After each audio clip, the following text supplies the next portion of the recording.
Ok, la semana pasada empezamos a ver el tema 5, que es el desarrollo de la audiencia.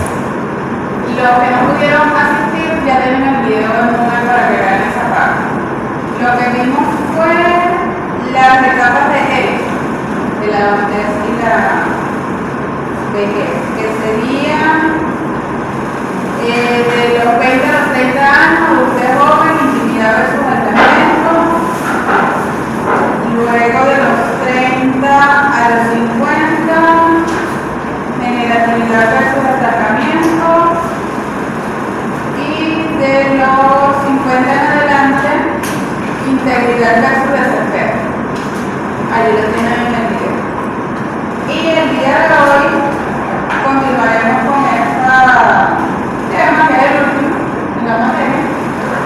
Veremos esto que tenemos por acá: el reto de la adultez, cambio típico de la vejez y desarrollo de las redes en un foro.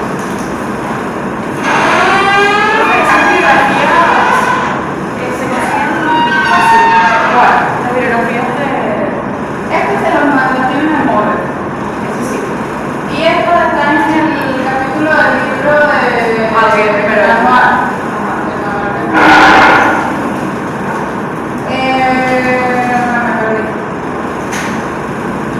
Ya, antes de avanzar con el tema, les envié también las indicaciones para la evaluación de este tema, que sería la semana que viene.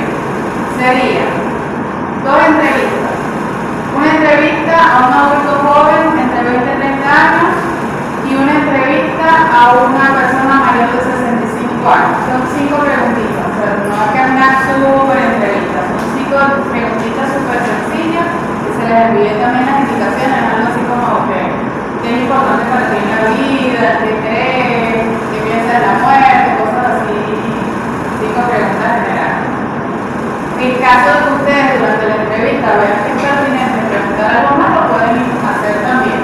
Recuerden que los guiones de entrevista son eso, una guía, una entrevista semi-estructurada, pero a lo largo de la entrevista uno puede incluir otras preguntas que aparezcan en la conversación y les parezcan pertinentes. En función de las 2 entrevistas, luego tienen que incluirme en la entrega la transcripción de ambas entrevistas, con la respuesta a las preguntas que realizaron, y luego hacer un análisis comparativo. Es un análisis comparativo, no es un análisis solo del adulto de 20 a 30 años y luego para un análisis de la persona mayor a 65 años.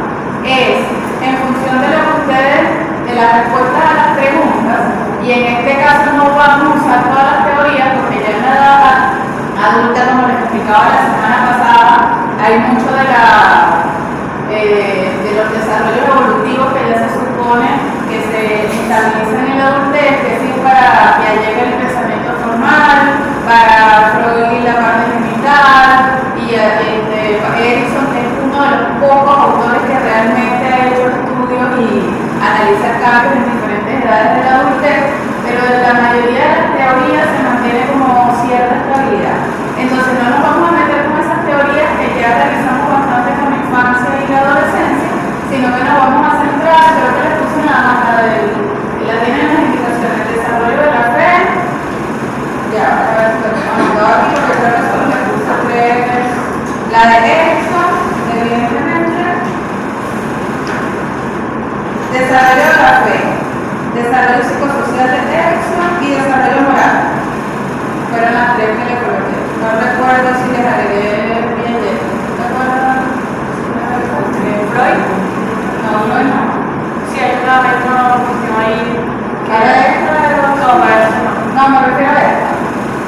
A esta teoría, pero que solo estas 3 teorías, no recuerdo si una más.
También la semana pasada, para quienes no asistieron, lo tienen en el video, hablamos un poco del proceso de individuación que plantea Jung. ¿Cuál es el proceso de separación e individuación? Como el hecho de volvernos adultos nos va un poco separando de otras de repente creencias o costumbres o características que podemos observar en nuestra familia, pero progresivamente vamos alcanzando el proceso de volvernos individuos, de volvernos personas, y eso lo habla yo en el proceso de separación e individuación, que es una de las labores principales de la adultez, el volvernos personas, aunque tengamos un proceso de interdependencia con los otros, igual que tengamos nuestras características individuales. Ok, bueno. Profundizando en la clase de hoy y en relación a este tema del desarrollo de la adultez y la vejez, repasando un poquito también lo de la clase anterior, lo que podemos decir que la adultez, a diferencia de las etapas anteriores, es un periodo que se caracteriza por la adquisición de mayores responsabilidades. Si bien en la niñez y en la adolescencia dependemos de otras personas, dependemos de esos adultos, de esos cuidadores, para que nos provean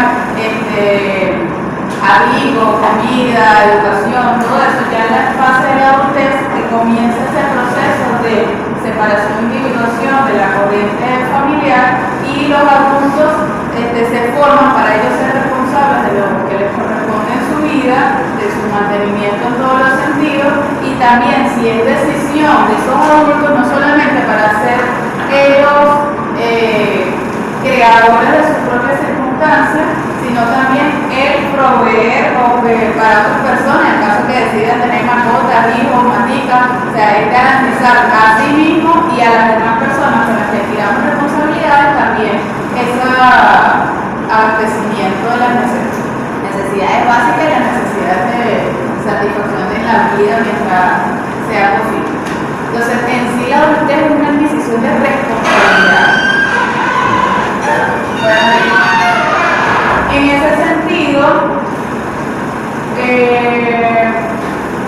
es que nos habla de diferentes etapas de Erickson en relación a, él se centra mucho en la productividad, en lo que podamos dar a los otros, en lo que podamos generar para las otras personas, y se supone desde su punto de vista que eso forma parte de lo que genera bienestar, satisfacción y también eso a las personas adultas.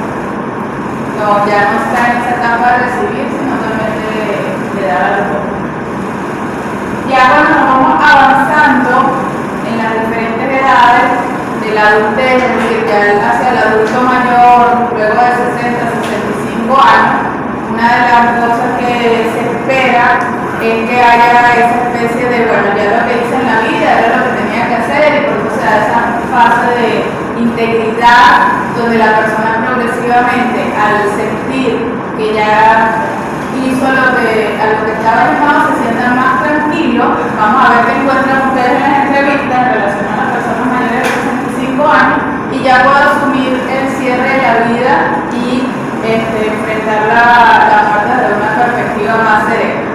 El autor dice que las personas que tienen miedo a morir es porque sienten que realmente no han hecho o dado o asumido las responsabilidades que les correspondían en las etapas de la adultez. Vamos a ver qué encontramos, vamos a ver. Esas son las teorías, vamos a ver qué encontramos en la práctica, y por eso hacemos el contrario. En sí, ya centrándonos hoy un poquito más en la vejez, uno de los retos principales de la vejez, diría yo, luego que, como les decía, la fase adulta alcanza como que, bueno, ya no soy niña, ya no soy adolescente, ya no dependo de otros, sino que ahora soy yo el que tengo que asumir la responsabilidad. En ese sentido, la adultez, bueno, implica mucho estrés, mucha ansiedad, porque es tener encima la responsabilidad propia también de las personas que decidiste darle vida, o los seres que decidiste tener contigo bajo tu cuidado. En la vejez se empieza a dar un proceso de dejar, ¿no? De ya eso que creé y eso que hice, y la persona en comienza a entrar desde el punto de vista físico, que vean que lo físico lo hemos visto desde los pequeñitos, desde los 0 a 2 años, luego la adolescencia, a pesar de que estamos formándolos como psicólogos, nos hemos dado cuenta de cómo el desarrollo físico motor forma parte de toda la vida y pasa también en la vejez, solo que en la vejez sería en sentido de creciente, más que como en los anteriores, que era como, bueno, aumentando esa fuerza, esa vitalidad. En la vejez comenzamos a ver que sencillamente este cuerpo es un cuerpo que se va deteriorando.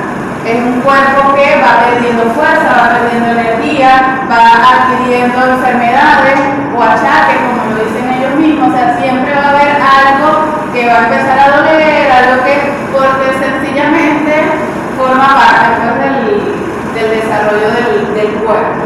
A pesar que de repente se mantengan los estándares de buena alimentación, una persona que hace su ejercicio, que no fuma, que no consume licor, igual al pasar de los años trae sus consecuencias. O sea, algo se empieza a empezar a sentir y empieza que es uno de los retos actuales de muchas de las tendencias mundiales, como evitar el envejecimiento. O sea, la gente se quiere ver joven, linda, chévere todo el tiempo, la cirugía, quitarse las arrugas, la lucha contra el envejecimiento. Pero a pesar de esa tendencia, es un proceso natural, es un proceso que viene y nos deviene a todas las personas.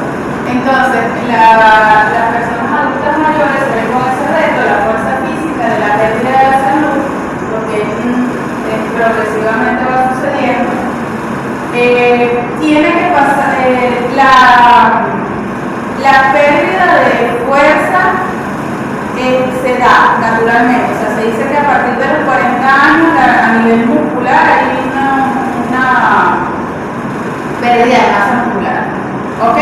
Pero hay una pregunta clave que me hago yo en relación a la vejez. Cuando yo estuve viviendo en Uruguay, uno de los trabajos que tuve fue de cuidar a adultos mayores, personas, en Uruguay hay mucha población mayor, muchísimas personas mayores de 80 años que suelen vivir en asilos, lo que nosotros aquí le llamamos ancianato. Y afortunadamente la empresa nos hacía capacitación, un curso, y una de las cosas que nos planteaban era que esas personas que nosotros cuidábamos no necesariamente de esa manera era que se tenía que dar la vejez. ¿Por qué? Porque esas personas que cuidaban, bueno, muchas estaban en condiciones de absoluta dependencia o de una dependencia leve o moderada, pero al necesitar que otras personas las cuiden es porque bueno, tenían una enfermedad, una bronquitis, que tenían que estar en silla de ruedas, alguna condición. Pero nos planteábamos el asunto que la vejez necesariamente no tiene que ser así. O sea, a pesar de lo que les estoy diciendo, que hay una pérdida de fuerza, una pérdida muscular, un envejecimiento natural, hablamos también de la vejez autónoma, que es lo que les digo aquí, que puede haber como una separación entre la vejez autónoma y la vejez dependiente. Esta dependiente eran esas personas que yo tenía que cuidar, pero en un momento pasó que hubo una señora, creo que tenía unos 65 años, que me tocó cuidar un solo día y fue impresionante para mí porque ella era absolutamente diferente a todas las personas que yo había cuidado. O sea, las personas que yo había cuidado era gente que estaba así quieta en una cama, casi a punto de. O sea, gente que él se ríe, pero es verdad. Después yo la cuidaba una semana y después, no sé, ponían a otra, a ella le dicen acompañante. Ponían a otra acompañante por cosas de la vida, me encontraba en el pasillo y, ay, mire, fulanita ya se fue. O sea, era gente que estaba ya en los últimos días de su vida. Esta señora, a mí me llama la atención porque yo llego y ella es una chica así súper activa y yo le digo para ayudarla a cambiarse la ropa, que matarse. Y ella no, tranquila, yo puedo. Y yo, no, ok, bueno, me avisa cualquier cosa, como necesito. Y luego le pregunto, porque ella lo que tenía era una muñequera, ¿qué le sucedió? No, yo estaba jugando voleibol y me caí y me fracturé la muñeca. Entonces algo absolutamente diferente, ¿no? Una persona mayor de 65 años que fue el que estaba muy activa y bueno, se cayó, no es igual que uno se caiga cuando tiene 14 años, de repente te cae, te levanta y ya, pero hay una fragilidad a nivel de los huesos y se fracturó la muñeca. La operaron y el otro día ya cuando yo llegué se iba a dar. O sea, era algo así bien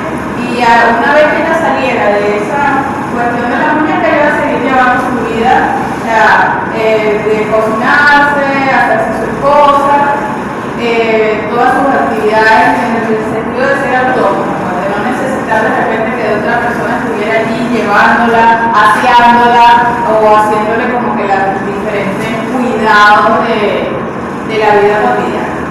Entonces son esos planteamientos de las diferentes formas de envejecer y cómo nosotros podemos decidir, en el caso de ustedes que están en la mayoría como que en la adultez joven, podemos decidir desde edades tempranas qué tipo de envejecimiento queremos tener. Porque eso no es que se llega a los 60 años y no, bueno, yo quiero ser, creo que es algo que se tiene que construir a nivel de salud y a nivel de autonomía desde edades muchísimo más tempranas para poder decidir llevar una vejez un poco más autónoma. Y bueno, en ese sentido también obviamente luego depende del país y de las edades de jubilación se da la jubilación, lo que implica bueno, el sentimiento que tiene para las personas la pérdida del empleo donde fue generativo, productivo durante gran parte de su vida. En muchos casos significa también una disminución de ingresos, porque la jubilación en muchos países implica una menor remuneración de lo que corresponde en caso de que sean empleados del público, y la pérdida evidente también de los seres queridos, la pérdida en muchos casos de la viudez, de perder a la esposa, al esposo. Les digo, por ejemplo, un ejemplo cercano es mi mamá. Mi mamá tiene 65 años y cuando me he dado cuenta que en los últimos años ha perdido personas significativas, amistades, bueno, perdió a mi papá, que vivieron muchísimos años juntos, pero ha sido así como de 5 años para acá, y después se murió el compadre, después mira, o sea, cada vez que como que se muere alguien, y ella me ha manifestado esa sensación de, oye, se me están yendo mis personas queridas, hermanos, o sea, como que gente con la que crecí, y es como ellos van afrontando esa situación, ¿no? Porque es no solamente ir perdiendo gente con la que quieres compartirlo, con la que compartiste muchos años en la vida, sino también sentir más cerca a la muerte propia. Entonces son retos, por eso que forman parte de esos retos de la adultez mayor. Otro aspecto de aquí que nos dice este autor Pérez, que está en el manual de Psicología de Desarrollo que tiene, es bueno, es como, esto yo lo veo como una especie de dilemas decisorios, como que por donde ya sabemos que la fuerza física no es la misma, porque naturalmente se va perdiendo, entonces de repente se enfoca más en la sabiduría, la sexualización ya no es desde el punto de vista, aunque es un mito, o sea, igual las personas adultas y de adultez mayor pueden tener sus relaciones sexuales sin ningún inconveniente. Esto pues creo yo que tiene que ver más con una cuestión de creencia y de actitud que otra cosa, porque a nivel físico pueden igual llevar su vida sexual como ellos la decidan, pero lo que sí es cierto que de repente el interés no está en tanto, por ejemplo, de repente pasen edad como la de ustedes, se salen con una chica, bueno, tú sabes, va pendiente de atraer, de, bueno, de gustar, de lucir bien, pero en el caso de ya de adultez mayores, no, bueno, vamos a compartir, vamos a hablar, vamos a tomar un café con los amigos, con los conocidos, exacto, de repente el énfasis no es el mismo, o sea, el énfasis es de más de compartir, que aunque puedan tener su sexualidad, sino que establecer un vínculo sexual o amoroso. La flexibilidad emotiva versus el empobrecimiento emotivo, bueno, la decisión entre me mantengo en una tosudez de que igual que el mental, la rigidez mental, estos dos cuerpos van de la mano. Si me mantengo que las cosas tienen que ser como yo diga, como yo soy, se hace más difícil el contacto con el otro. En cambio, si existe cierta flexibilización en los propios parámetros personales, eso puede ayudar a la socialización, al contacto emocional y a la toma de decisiones en relación a otras personas. Pero eso es cuestión de cada quien. O sea, cada quien está decidiendo qué hacer con su fuerza física, con su socialización, con su vínculo con otros. Ajá. En ese sentido, bueno, vamos muy a grosso modo lo que podemos ver en la etapa adulta y en la vejez, porque como le decía a los chicos que vinieron la semana pasada, fíjense que tomamos 4 temas para ver desde los 0 hasta los 20 años, 20 a 21 años, 4 temas, y para adultez y vejez, que son un montón de años de la vida, solamente un tema. Sencillamente porque hay muchos autores a nivel de psicología del desarrollo ocupado es de estas primeras etapas del desarrollo porque son las que implican mayor cantidad de cambio. Y poco se han ocupado de estas etapas, aunque yo creo que valdría la pena también profundizar al respecto porque son muchos retos, o sea, la crianza de los hijos, cómo se van dando las relaciones sociales también a partir de esta etapa. No es igual las relaciones sociales que tiene una chama que de repente no tiene pareja, no tiene hijos, que luego cuando asume esta responsabilidad, cómo llevar ese tipo de vinculación con los otros. O sea, tantos cambios que sea esta etapa de la vejez que es tan interesante, eso de la pérdida de los seres queridos, por ejemplo, para nosotros a nivel afectivo. Cómo se va tomando la persona el sentido y el significado de su vida, cómo le va dando sentido a todo eso. Y bueno, en ese sentido, yéndonos más a esta parte del sentido y significado de la vida, es que les traigo esta teoría que es de Fowler, no me acuerdo el nombre de Fowler, igual eso la tienen aquí en James Fowler. La tienen en Moodle. No conseguí mucho de él, fue algo muy breve, un documento que les coloqué aquí en Moodle, pero realmente fue una decisión mía que me pareció interesante introducirles este tema, porque generalmente en psicología del desarrollo realmente se ven los temas que ya hemos visto, es desarrollo cognitivo, desarrollo afectivo, desarrollo moral, motor, pero poco se habla en relación al desarrollo de la mente. Y conseguí este señor, me pareció de repente interesante revisarlo un poco, a ver qué tiene él de decirnos al respecto. Lo que encontré no está muy desarrollado, o sea, porque está como bien establecido, como así la teoría de hecho, que tiene todo bien establecido, o la de Freud, evidentemente, pero bueno, creo que nos podría dar una idea más o menos de lo que él opina en relación al desarrollo de la mente. Él plantea 7 etapas que va desde la etapa 0, que es como una especie de etapa preparatoria, que sería la correspondiente a los 0 años, en la que nosotros autores hemos visto como sensoriomotriz, o en Freud como etapa oral, y luego se va desarrollando la siguiente etapa. ¿Qué es para él la fe? Se lo digo acá. Él dice que la fe es la capacidad que posee el ser humano para dar unidad y significación a su vida. O sea, es importante que tengamos claro la definición que él le da a la fe, porque no se trata de una definición religiosa, o sea, no se trata de adherirse a una creencia específica, sino que él trató como de hablar la fe en general independientemente de la religión, si es musulmán, si es judío, si es cristiano, si es católico. Eso es lo que dice Fowler, sí, la definición de la fe. Recuerden que, por ejemplo, a nivel bíblico, porque bueno, la Biblia es un texto de referencia universal, dice que la fe es la certeza de aquello que no se ve.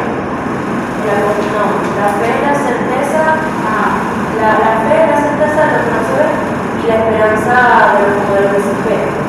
Ok, tiene que ver con la esperanza. Es la esperanza, tiene que ver con la certeza de lo que no se ve y la esperanza de lo que se espera. Ok, tiene que ver con la esperanza y de aquello que no necesito, algo tangible, físico, lógico, pruebas, por ejemplo, sino que es una convicción subjetiva de algo que yo no sé si realmente va a pasar o no va a pasar, pero yo tengo certeza en eso, o sea, tengo fe en eso, tengo una esperanza. Es certeza y esperanza. Muy bien.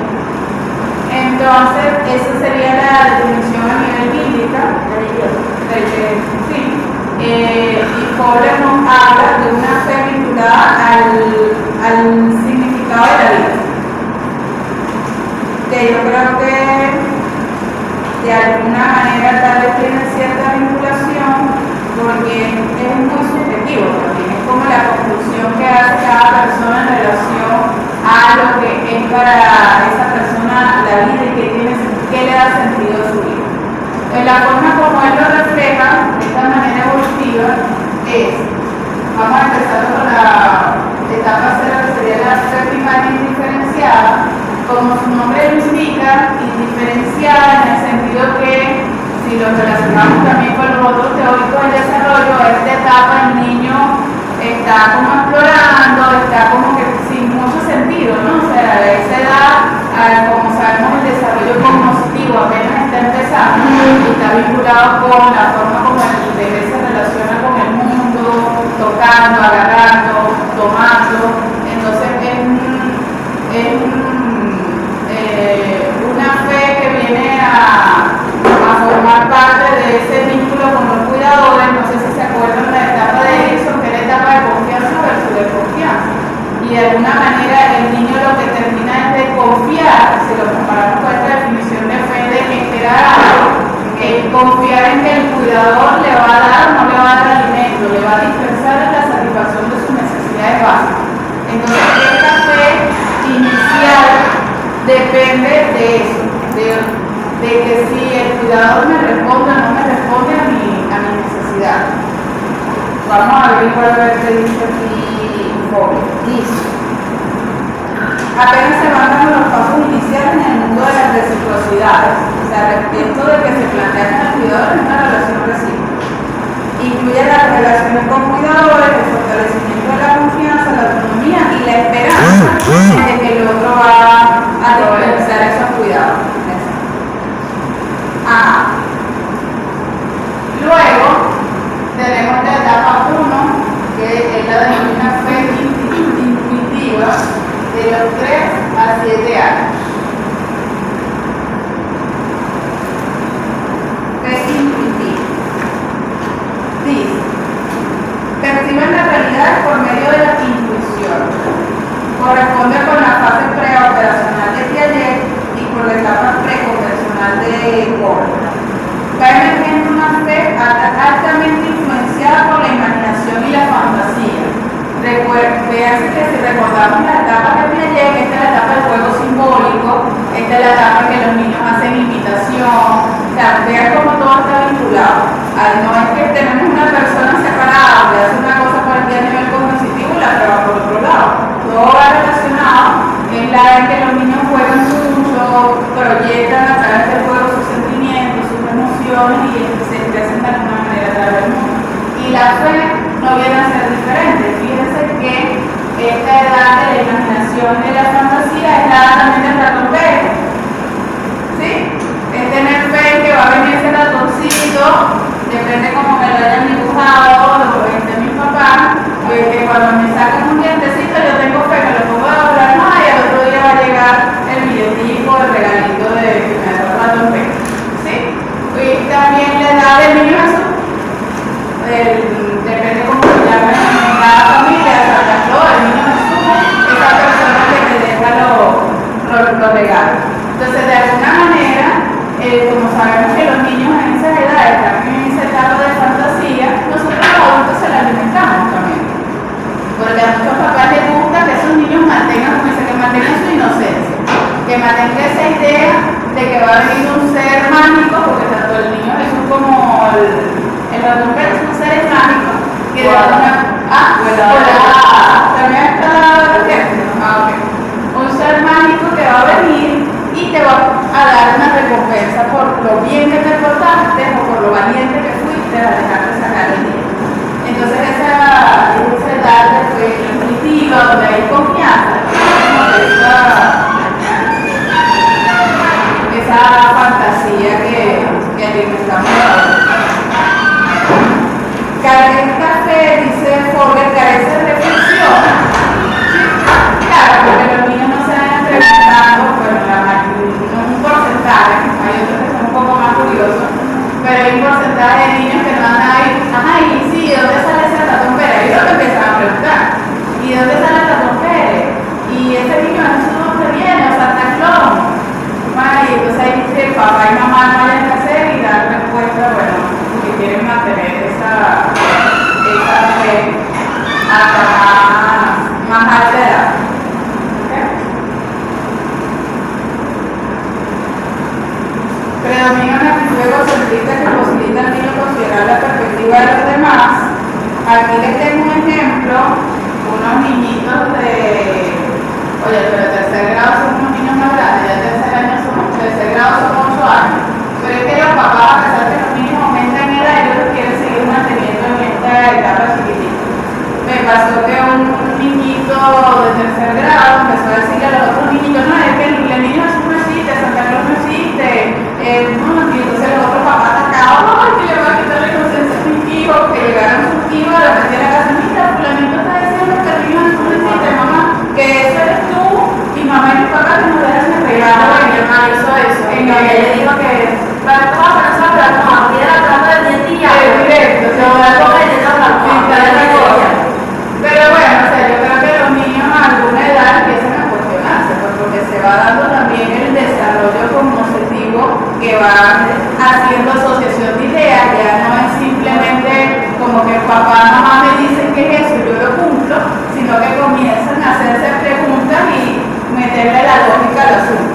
Pero bueno, hay muchos padres que quieren todavía como que no, eso es una ruptura de la inocencia. A mí me parece que cuando se enteran los militos, o sea, ¿cuál es el drama? Hay muchos que se hacen lo que no saben, para que eternamente, yo me acuerdo que mi hermano y yo, eso fue como a los 7 años, abrimos el carro de mi mamá y mi papá que tenían guardado debajo de una cosa ahí, los juguetes, jugamos, él con su carrito y yo con mi muñeca, lo jugamos, lo despegamos y después lo volvimos a guardar de nuevo. Y que nosotros no sabíamos nada y sabíamos que era eso.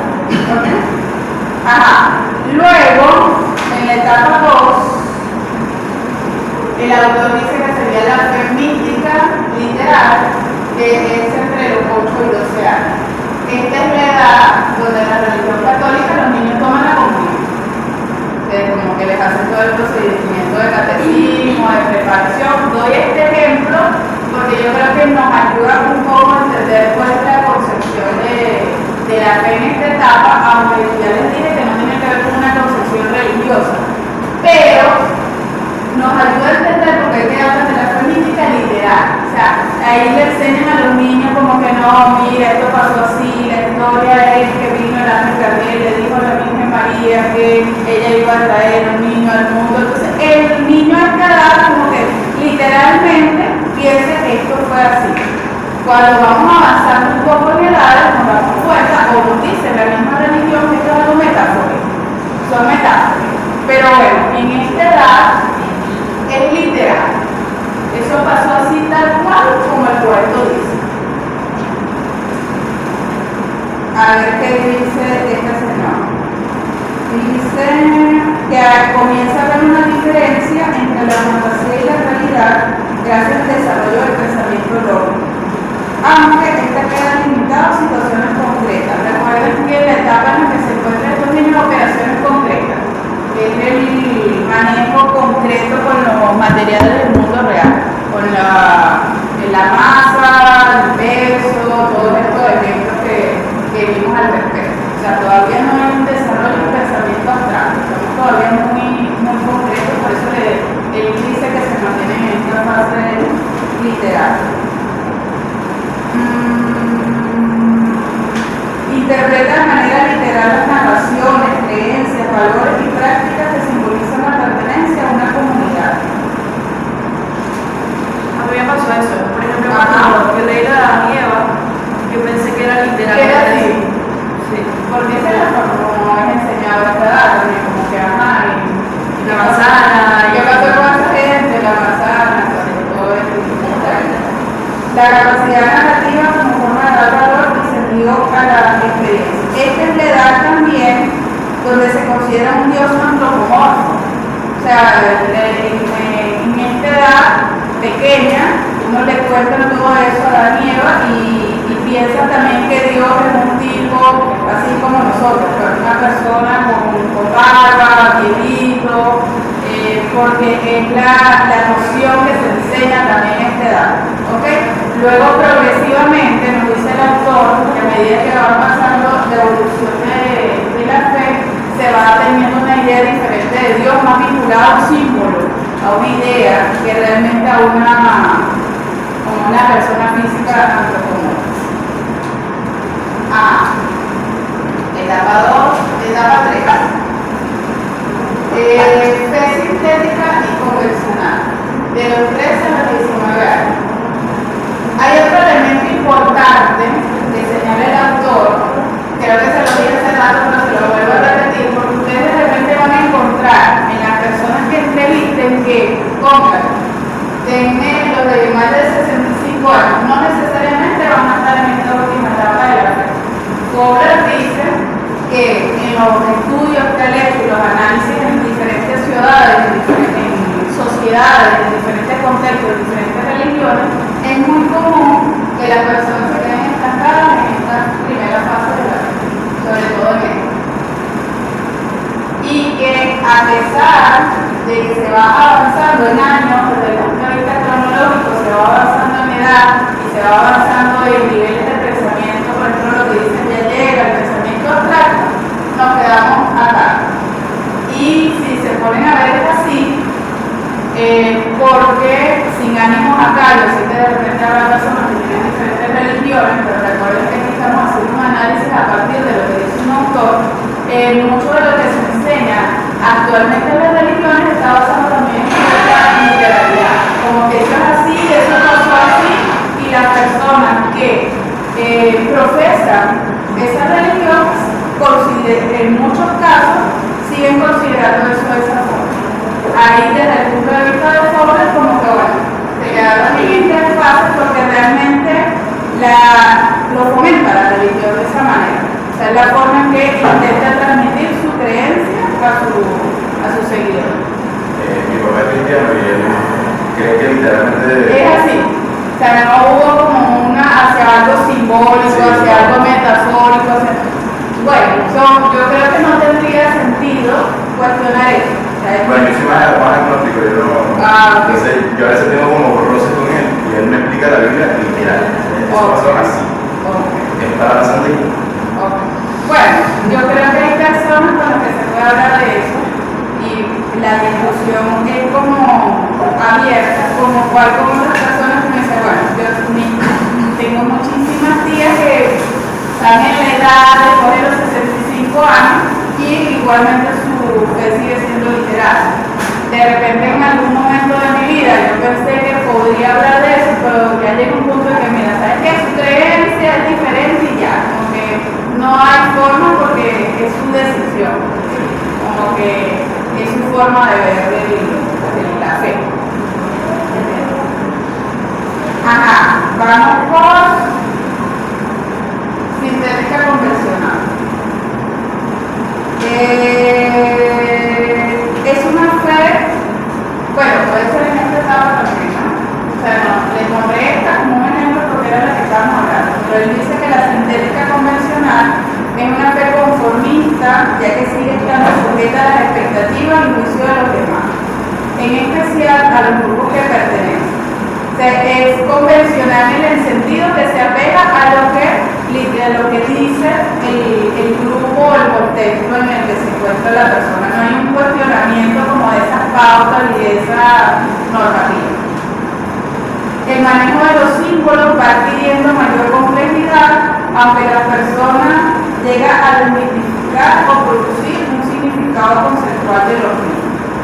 Es como esta etapa, un punto tal vez intermedio entre eso que hablamos entre la literalidad y las etapas que siguen después, que tienen que ver más con una fe reflexiva individual, que vamos a ir revisando. Es como una especie de, bueno, sigo apegado a la convención, a lo que se me explica, pero puedo empezar a cuestionar algunas cosas y verlo más desde un punto de vista más simbólico, lo que él dice que puede darse esa edad. Y no sé si ustedes coinciden, pero fíjense que esto tiene que ver con la etapa de la adolescencia y es la etapa que de repente se comienza a cuestionar y preguntar, ay, pero ¿por qué tengo que hacer? ¿Y por qué tengo que ir a misa contigo? Mamá, qué fastidio, porque de repente en esta etapa chiquita, bueno, la mamá o el papá lo lleva y después el muchachito. Pero justamente en la adolescencia comienza este cuestionamiento, pero mamá, ¿qué voy a hacer con el niño? Y ya yo me siento así, o sea, como que empieza esa rebeldía de, o como le pasó a la compañera, no, yo no voy a tomar la comunión, porque hay un cuestionamiento de repente de eso que dice el grupo. No hay un plegarse proceso de diferenciarse un poco y comenzar a crear las propias creencias. Yo imagino que por eso la comunión se hace antes de que Claro, sí, ese para poder claro. plegar y después, bueno, vienen los rebeldías y son los que no se confirman, los que no hacen como que las siguientes etapas. Ok. La etapa 4 se llama adultez reflexiva e individual. Comprende a la adultez temprana, que según el autor es donde empieza este proceso en sí de empezar a reflexionar sobre esos paradigmas, esos parámetros que fueron transmitidos a nivel de la familia o a nivel de la sociedad cercana de la religión y se empieza a establecer o a simbolizar, a cuestionar y a crear de repente una fe vinculada más con esa indagación de otras creencias, de otros elementos de la vida, de otros parámetros y no se queda solamente con lo que fue enseñado a nivel familiar o a nivel de la creencia más cercana. Se da esa exploración más personal, si se puede decir, o sea, la fe no vista como algo que me dicen que pasó, sino más viéndola como dice, como la definición del autor, más como el sentido que eso me hace a mí, el sentido, el que a mí me funcione para darme tranquilidad y bienestar en la vida. Se comienza esta exploración allí. Eso me recuerda porque mi mamá era católica de siempre y a esa edad más o menos de 30, no recuerdo, se pasó, 32 por ahí, ella se cambió al judaísmo. Comenzó a buscar otra cosa. Y después se cambió y se cambió. Y después se cambió y se cambió y se cambió. Bueno, estaba claro. Sí. Fowler dice, busca la solidificación de la identidad que no está sujeta a creencias o valores de otras personas. O sea, esa identidad no está en lo que otro me plantea, sino en lo que yo misma busco y creo. Trasciende las relaciones interpersonales para tener cabida en el interior de la persona. Está inmerso en la búsqueda de sus propias significaciones. Es lo que me da sentido a mí, no lo que le da sentido a los otros. El adulto pone bajo la lupa sus propias creencias y la de los otros. Los rituales litúrgicos se preguntan qué significado puede tener. O sea, ¿qué sentido tiene esto? Ahí como esa pregunta. El riesgo, dice Fowler, es el narcisismo de considerar solo la cosmovisión propia. Era lo que te decía ahorita, que ese es el riesgo, como en esa etapa. Pero lo que se espera para la etapa siguiente es que haya como más bueno. Ya en esta adultez temprana voy explorando, voy viendo que yo tengo una creencia diferente, de repente se da esa parte, como te decía, que uno empieza como también a meterse en la creencia de otro cuestionar, pero llega un momento en que también hay un respeto, ¿no? de la creencia de la otra persona.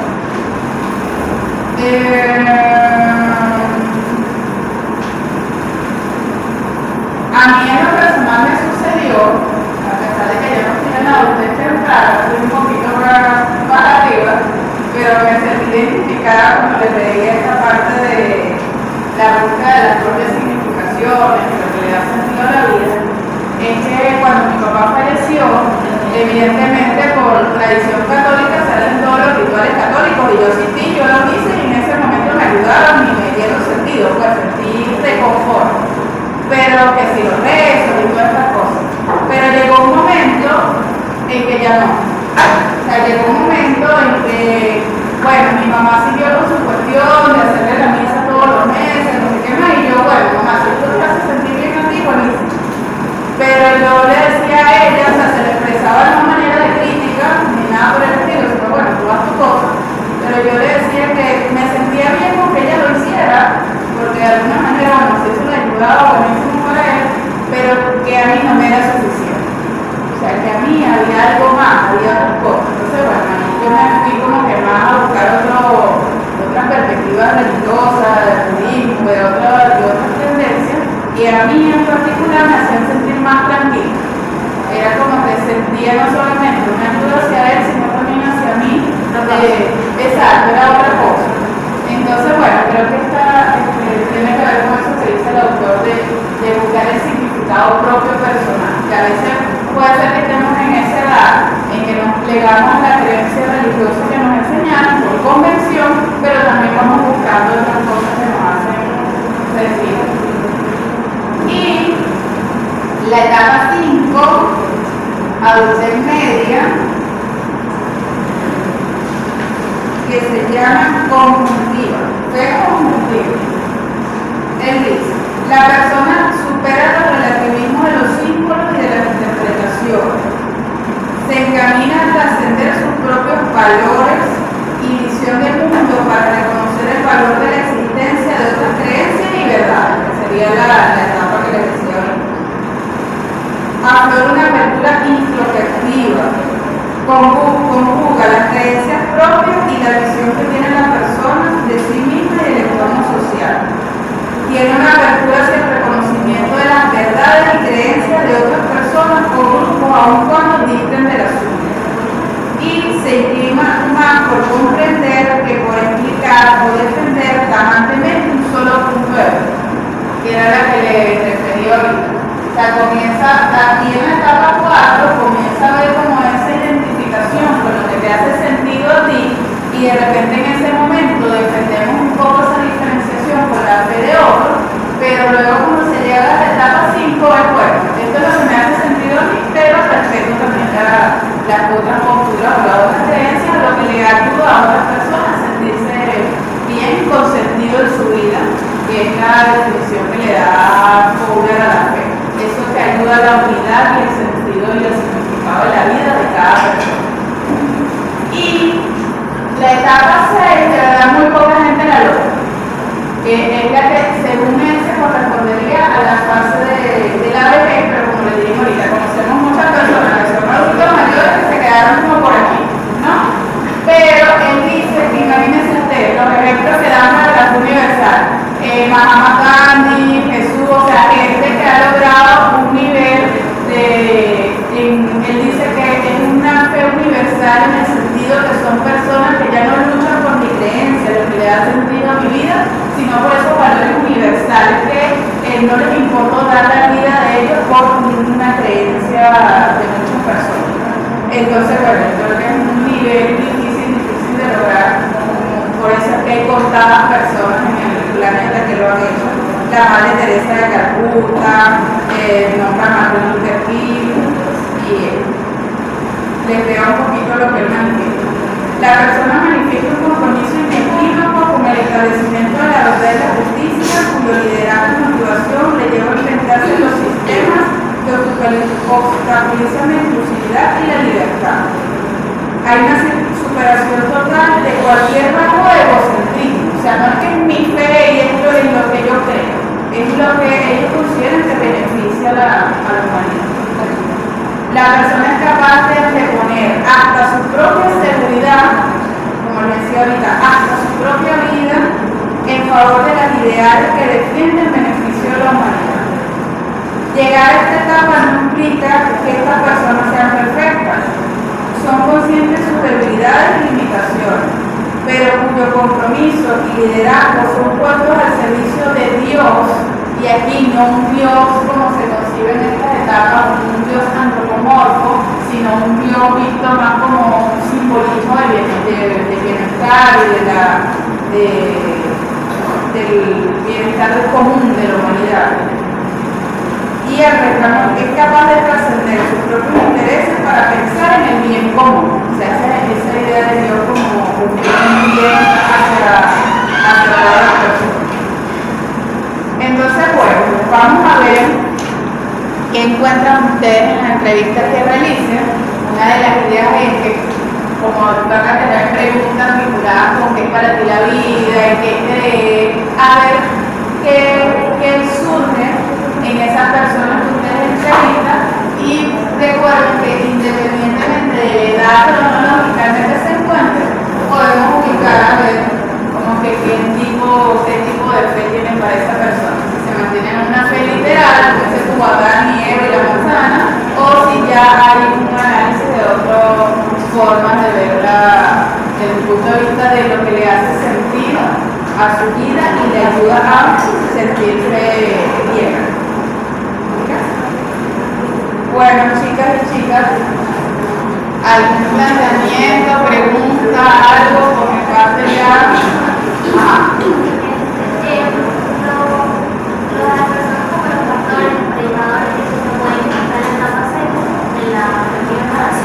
No creo, porque no creo que haya la vida por la que